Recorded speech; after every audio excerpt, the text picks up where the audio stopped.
ఉత్తరప్రదేశ్లోని బహ్రైచ్లో ఒక దారుణ ఘటన చోటు చేసుకుంది. ఒకే కుటుంబంలో 5గురిని హతమార్చాడు ఒక నరహంతకుడు. అన్న హత్య కేసులో బెయిల్పై బయటకొచ్చి వదిన 3 కుమార్తెలను కూడా హతమార్చాడు ఒక సైకో.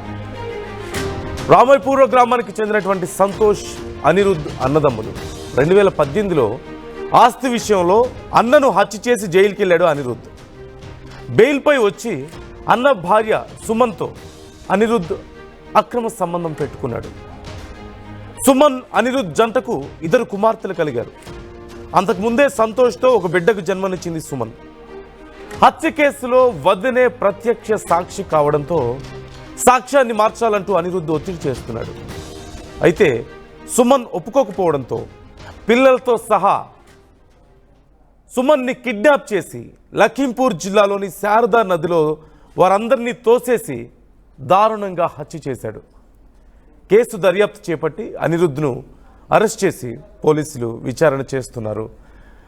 మేము చూపిస్తున్నటువంటి ఫోటోలు, విజువల్స్, అలాగే చెప్తున్న వార్త కొంచెం కఠినంగా ఉండొచ్చు, సున్నిత మనస్కులు గాయపడవచ్చు. యూఎస్ డిస్క్రిప్షన్ ఈజ్ అడ్వైజ్డ్, జాగ్రత్తలు తీసుకోవాలంటూ ఆర్టీవీ సూచిస్తోంది. చాలా దారుణమైనటువంటి సంఘటన ఉత్తరప్రదేశ్లోని బహ్రైచ్లో చోటు చేసుకుంది. సంతోష్, అనిరుద్ అన్నదంపతులు.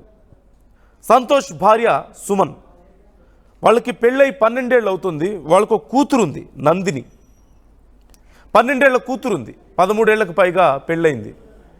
అయితే అన్నదమ్ముల మధ్యలో, సంతోష్ అనిరుద్ మధ్యలో ఆస్తి కోసం గొడవ జరగడంతో సంతోష్ను అనిరుద్ దారుణంగా హత్య చేశాడు. జైలుకు వెళ్ళాడు.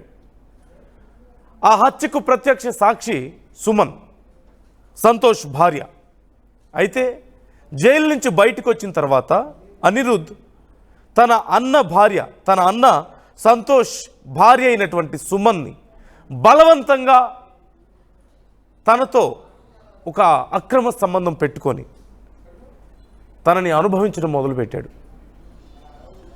అయితే అప్పటికే 12 ఏళ్ల కూతురు నందిని ఉంది మొదటి భర్తతో, సంతోష్తో. ఇప్పుడు మళ్ళీ తమ్ముడు బలవంతంగా అదే తన వదినతోనే సంబంధం పెట్టుకొని 2 పిల్లల్ని కన్నాడు. వాళ్ళిద్దరికీ మళ్ళీ కొన్ని విషయాల్లో గొడవలు వచ్చాయి. ఆ గొడవలు వచ్చిన నేపథ్యంలో అసలు ఈ కేసుకి ప్రత్యక్ష సాక్షి, అంటే అన్న మరణానికి ప్రత్యక్ష సాక్షి అయినటువంటి, అన్నను తమ్ముడు చంపుతుంటే చూసినటువంటి భార్యని ఆ చెప్పాల్సినటువంటి విషయాన్ని కాకుండా తప్పుగా చెప్పాలని, అబద్ధం చెప్పాలని, మార్చాలి అంటూ చాలాసార్లు ఒత్తిడి చేశాడు. తను వినకపోవడంతో చివరికి ఏదో ఒక రోజు మళ్ళీ ఈ కేసు నుంచి ఇక బయట పడినన్నటువంటి కోపంతో, తాను చెప్పిన మాట వినట్లేదన్నటువంటి ఆక్రోశంతో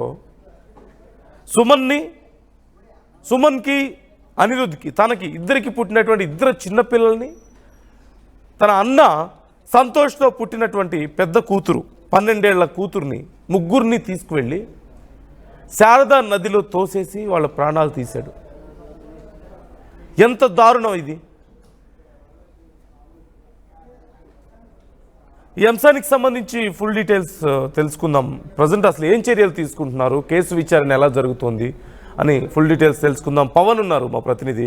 పవన్, స్టోరీ వింటుంటేనే చాలా భయంకరంగా ఉంది. అంటే ఎక్కడ నైతిక విలువలు కనిపించడం లేదు, మనిషి అన్న కనీసం విచక్షణ కనిపించడం లేదు. ఆస్తి కోసం అన్నను చంపి, అన్న భార్యను లోబరుచుకొని బలవంతంగా అనుభవించి, వాళ్ళతో మళ్ళీ 2 పిల్లల్ని కని, మొత్తం 3 పిల్లల్ని, ఆ వదినని, అందరినీ కలిపి ఒకేసారి ప్రాణాలు తీశాడు. కేవలం తాను సాక్ష్యం చెప్పనందుకు, తనకు కావాల్సినట్టు. పోలీసులు ఏమంటున్నారు? ఈ కేసుకు సంబంధించి ఇంకా డీటెయిల్స్ ఎలా ఉన్నాయి? రైట్ నందు, ఏదైతే ఉత్తరప్రదేశ్ బహ్రైచ్లో దారుణమైన ఘటన అయితే చోటు చేసుకుంది. కేవలం ఆస్తి కోసం వచ్చిన తగాదాలో సొంత అన్ననే హతమార్చాడు అనిరుద్ అనే ఒక వ్యక్తి. కేవలం ఆస్తి పంపకాల్లో తేడా రావడంతో అతి కిరాతకంగా హతమార్చాడు. సో ఈ ఏదైతే ఆ హత్య కేసులో జైలుకి కూడా వెళ్ళడం జరిగింది. జైలుకి వెళ్ళి కొన్ని నెలల్లోనే సుమారుగా 3 నుంచి 6 నెలల్లో అతను బెయిల్ మీద అయితే బయటికి రావడం జరిగింది. సో బహ్రైచ్ లోని రామైపూర్ గ్రామానికి చెందిన అనిరుద్ కుమార్ 2018 తన సోదరుడు సంతోష్ కుమార్ ఆస్తి వివాదంలో హత్య చేసిన కేసులో జైలుకి వెళ్లి మళ్ళీ బయటికి వచ్చి సేమ్ మళ్ళీ ఏదైతే ఆ పాత కేసు ఏదైతే ఉంటుందో దాన్ని పూర్తిగా చెడిపేసే ప్రయత్నం అయితే చేస్తా ఉన్నాడు. సో ఇదే క్రమంలో తన వదినని సుమన్ ఏదైతే ఉందో తనని లోపరుచుకునే ప్రయత్నం అయితే చేశాడు. తనని మాయ మాటలు నమ్మించి తనతో అక్రమ సంబంధం అయితే పెట్టుకోవడం జరిగింది. సో ఏదైతే సుమన్ కూడా ఇదివరకే 2 పిల్లలు ఉన్నారు, ఒక కుమార్తె ఉండడం జరిగిన తర్వాత సుమన్ తోటి మళ్ళీ 2 పిల్లల్ని కలగడం జరిగింది. సో ఇదైతే ఒక 2 పిల్లలు ఉన్నారు, ఎక్కడికి పోదు, నాకేం చెప్పదు, నా చెప్పు చేతుల్లో ఉంటుంది అనుకున్న సమయంలో ఇరువురు మధ్య గొడవలు రావడంతో ఒక్కసారిగా సుమన్ తిరగబడడం జరిగింది. నువ్వే కదా చంపింది భర్తని, నేను పోలీసులకు ఎంత చెప్తాను, నేను నీ గురించి అంటూ కూడా తన కోపంలో వచ్చిన మాటలు బెదిరించడంతో ఒకసారిగా మళ్ళీ అనిరుద్ధ్ అయితే రెచ్చిపోవడం జరిగింది. ఎప్పటికైనా ఈ కేసు బయటకు వస్తుంది, వీళ్ళు ప్రాణాలతో ఉంటే నాకే ముప్పు అనుకొని కేవలం ఒక్క మర్డర్ కేసు గురించి పోయి కంప్లీట్ గా 5గురిని అయితే హతమార్చాడు ఈ అనిరుద్ధ్ అనే వ్యక్తి. సుమన్ సంతోష్ వివాహం జరిగి 12 ఏళ్ల కూతురు నందిని కూడా ఉంది. సుమన్ భార్య హత్య కేసులో కీలక సాక్షి కావడంతో అనిరుద్ధ్ తన సాక్ష్యాన్ని మార్చమని అడుగుతూనే ఆమె వెనక్కి తగ్గలేదు. సుమన్ ఇటీవల తన 3 కుమార్తెలతో తన తల్లి ఇంటికి మారిపోయింది. ఆగస్టు 14 నుంచి తన కుమార్తె 3 బాలికలు కనిపించడం లేదని సుమన్ తల్లి రాబంట పోలీసులకు ఫిర్యాదు చేయడం జరిగింది. అనిరుద్ధ్ మరియు అతని సహచరుడు ఆ 4గురిని చంపే ఉద్దేశంతో కిడ్నాప్ చేశారని ఆమె అనుమానం అయితే వ్యక్తం చేశారు. ఈ రహస్య సమాచారం మేరకు మెహదీపూర్ ప్రాంతంలోని గైగట్ వంతెన వద్ద అనిరుద్ధ్ ను పోలీసులు అరెస్ట్ చేశారు. విచారణలో అనిరుద్ధ్ తన భాగస్వామి సహాయంతో ఆగస్టు 14న సుమన్ మరియు 3 బాలికలను మిహిపూర్వ పట్టణానికి పిలిపించాలని ఒప్పుకున్నాడు. ఆ తర్వాత అతను వారిని లఖింపూర్ ఖేరి జిల్లాలోని కమర్షియా ప్రాంతంలోని శారదా వంతెనపై వద్దకు తీసుకెళ్లి ఆ నది దగ్గర చూపిస్తూ ఉన్న సమయంలో సుమన్ మరియు బాలికల దుస్తులు, ఆ బాలికలో ఒకరి బూట్లు మరియు ఆ నేరానికి ఉపయోగించిన మోటార్ సైకిల్ అయితే ఆ వంతెన చుట్టూ అయితే పోలీసులు కనుగొనడం జరిగింది. సో ఏదైతే ప్లాన్ పూర్వకంగా ఇతను అనిరుద్ధ్ అతని అనుచరుడు ఎవరైతే ఉన్నారో ఇద్దరు సాయం తీసుకొని వెళ్ళి కావాలని ఆ ఫ్యామిలీని తీసుకొచ్చి మనం ఒక టూరిస్ట్ ప్లేస్ కి వెళ్దాం, మనం చూపించాలి, మీకు అంతా చూపించుకొని వస్తాం, పాత కక్షలన్నీ మర్చిపోదాం అంటూ కూడా నమ్మించి ఆ వంతెన దగ్గరికి అయితే తీసుకెళ్ళడం జరిగింది. తీసుకెళ్లిన క్రమంలో బలవంతంగా వాళ్ళందరినీ కూడా అతి కిరాతకంగా ఏదైతే సుమన్ తన భార్య ఏదో వదినవుతున్నారో ఆమెని నదిలో చూశాడు.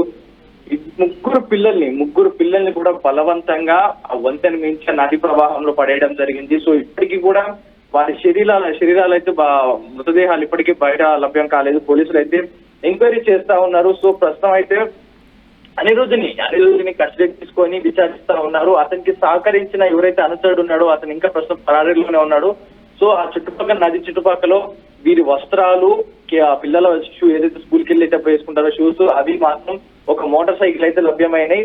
సో ఇప్పటి వరకు కూడా నది ప్రవాహం చాలా తీవ్రంగా హెవీగా ఉంటుంది కాబట్టి ఇప్పుడు కూడా ఆ మృతదేహాలు అయితే లభ్యం కాలేదు. వాటి కోసం కూడా పోలీసులు గాలిస్తా ఉన్నారు. కేసు నమోదు చేసుకుని అనిరుద్ధిని కస్టడీలోకి తీసుకొని విచారిస్తున్నారు. Right, thank you Pavan, thanks for the details. మనం చూస్తున్నాం కదా, స్క్రీన్లో కనిపిస్తుంది, చిన్న పిల్లలు 2 అభం శుభం తెలియనటువంటి చిన్న పిల్లలు, కనీసం ఒక 3 ఏళ్ల వయసు కూడా సరిగా లేని పిల్లలు. అన్నను చంపిన దారుణమైనటువంటి ఘటన వైపు, సొంత అన్నని ఆస్తి కోసం హత్య చేయడం, జైలుకి వెళ్ళి బయటకు వచ్చి మళ్ళీ అన్న భార్యనే బలవంతంగా తనతో కాపురం చేయడం, అన్న భార్యతో. సొంత అన్న భార్య అంటే తల్లితో సమానం అంటారు కదా వదిన, అలాంటి మహిళతో కాపురం చేయడం. అప్పటికే ఆ మహిళకి 12 ఏళ్ల కూతురు ఉంది. మళ్ళీ ఆ మహిళతోనే 2 పిల్లల్ని కన్నాడు, వదినతో కాపురం చేసి. 2 చిన్న పిల్లలు, ఆడపిల్లలు, మొత్తం 3 ఆడపిల్లల్ని, ఆ మహిళని, అన్ని రోజులు కాపురం చేసినటువంటి ఆ మహిళని, అన్న భార్యని, ఆ చిన్న పిల్లల్ని అందరినీ ఒక నదిలో తోసేసి, శారదా నదిలో తోసేసి వారిని హత్య చేశాడు. ఆస్తి కోసం అన్నను చంపి సాక్ష్యం మార్చలేదని అన్ని రోజులు బలవంతంగా అనుభవించినటువంటి అన్న భార్యను, వాళ్ళకు పుట్టినటువంటి పిల్లల్ని అందరినీ, చిన్న పిల్లలు మీరు స్క్రీన్ మీద చూస్తున్నారు, అభం శుభం తెలియని పిల్లలు, వాళ్ళని తన చేతులతో తానే తీసుకువెళ్ళి ఆ నదిలో వేశాడంటే ఎంత కర్కశమైనటువంటి హృదయం కల వ్యక్తి, ఎంత రాక్షసత్వం ఉన్నటువంటి మనిషి. అసలు మనిషి అనగలుగుతామా? తల్లితో సమానంగా చూసుకునే అన్న భార్యతో అలా ఎవరైనా చేయగలుగుతారా? ఆ తర్వాత వాళ్ళకే పుట్టిన ఇద్దరు చిన్న పిల్లలను కూడా చంపుతారా? ఇంతకంటే దారుణం ఏమైనా ఉంటుందా? ఇంతకంటే రాక్షసత్వం ఇంకేదైనా ఉంటుందా? కఠిన శిక్షలు పడాల్సిన అవసరం ఎంతైనా ఉంది ఇలాంటి విషయాల్లో. కేవలం తనకు నచ్చిన సాక్ష్యం చెప్పలేదని అప్పటికే జైలుకి వెళ్ళొచ్చాడు. ఆ కేసు కొనసాగుతుంది.